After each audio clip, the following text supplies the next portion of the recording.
Welcome back to the channel. Today we have a heartbreaking story for you. So prepare yourself. This is Homecoming.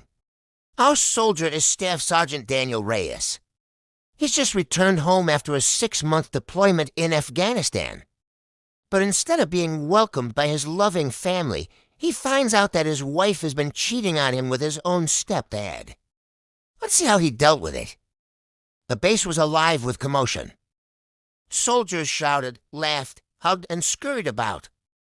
It was homecoming day. 6 months of war couldn't break Staff Sergeant Daniel Reyes, but what awaited at home nearly did.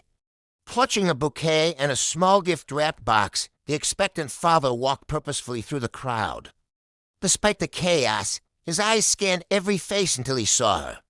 His wife, Emily, stood out, a beacon in the sea of uniforms. Her pregnancy was evident under her loose shirt. Daniel quickened his pace. His bouquet wilted, the box scraped against his leg. He couldn't wait any longer. He had to see his soon-to-be-born child. Daniel showed up at the house unannounced.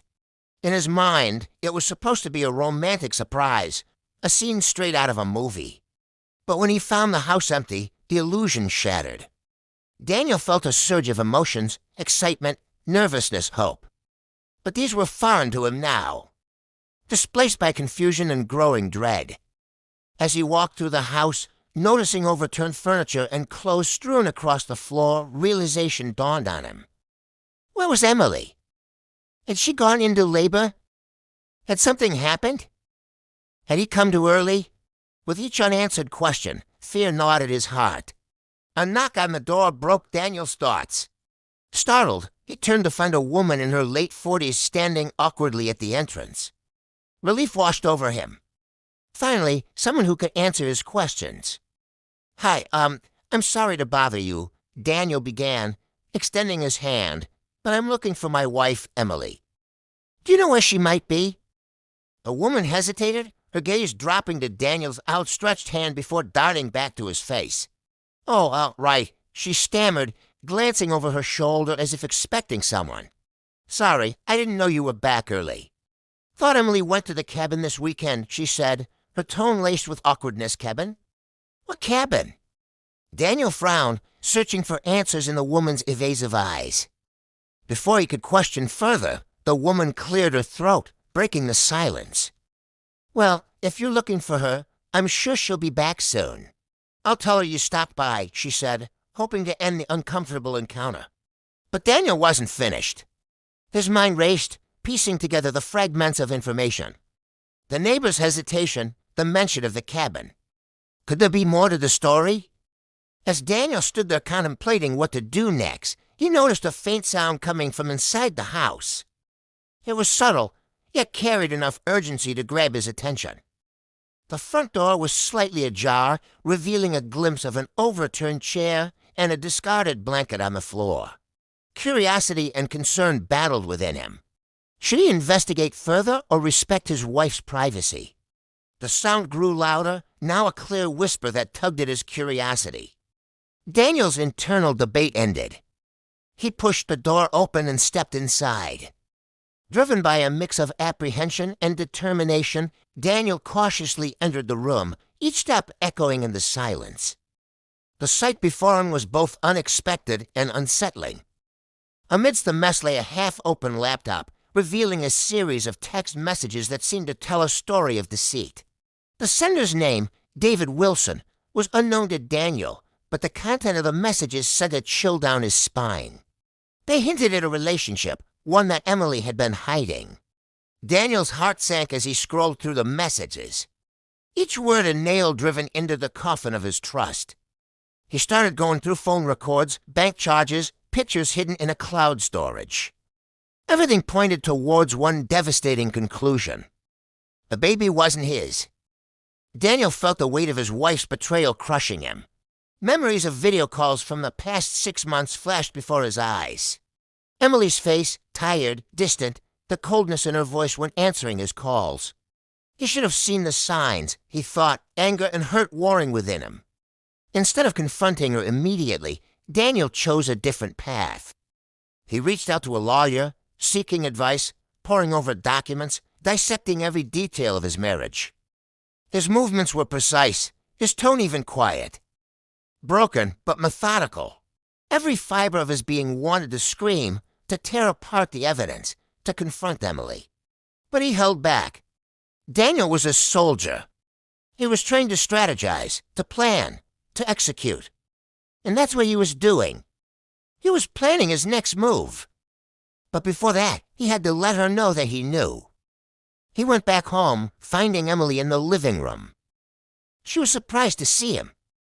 The facade of joy quickly crumbled, replaced by panic. "What are you doing here? You're not supposed to be back for another 2 weeks," she whispered, her voice betraying her fear. Daniel stared at her, his gaze unwavering. In that moment, the weight of her deception pressed down on her, suffocating her with guilt. She fidgeted, her eyes darting around the room, seeking an escape that wasn't there. Daniel's silence was deafening, amplifying her fear and sealing her fate. With a calm that belied the turmoil within him, Daniel handed her the divorce papers, his voice devoid of emotion as he stated the obvious. "We need to talk." That was all it took. The dam broke. Tears streamed down Emily's face, her composure shattering into 1,000 pieces. "I can explain," she stammered, reaching out to him, only to pull away when he didn't reciprocate. "There's nothing left to explain, Emily." "I know everything," Daniel whispered, his voice heavy with the burden of his discovery. The room fell silent, the ticking of the clock the only sound that dared to pierce the heavy air between them. Then Daniel dropped the final blow. He pulled out the paternity test results. "You made a mistake. I made a vow. Only one of us kept it," he said quietly.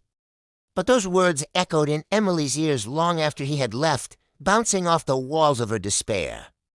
As Daniel drove away, the house seemed to shrink in the rearview mirror, becoming a symbol of his shattered dreams. But the sun was setting and he had to go somewhere else. He moved into a small apartment, changed his number, disconnected from everyone except his chain of command. He started therapy, reconnected with his unit, the men and women who understood the weight of sacrifice and loss. Slowly but surely, he built himself back up.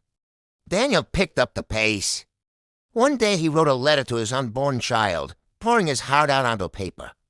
He talked about the hopes and dreams he had for the child, the love he had despite the circumstances. He didn't send a letter.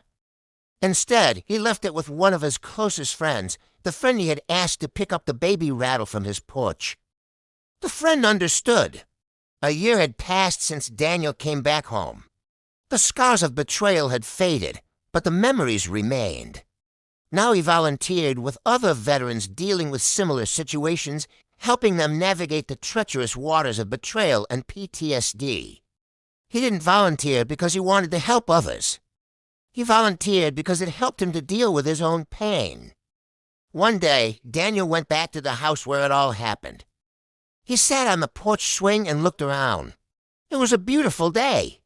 Birds were singing, children were laughing, dogs were barking. Life was good. Daniel reached into his pocket and pulled out the baby rattle. He turned it over in his hands, feeling the weight of the metal. He had named his son Matteo.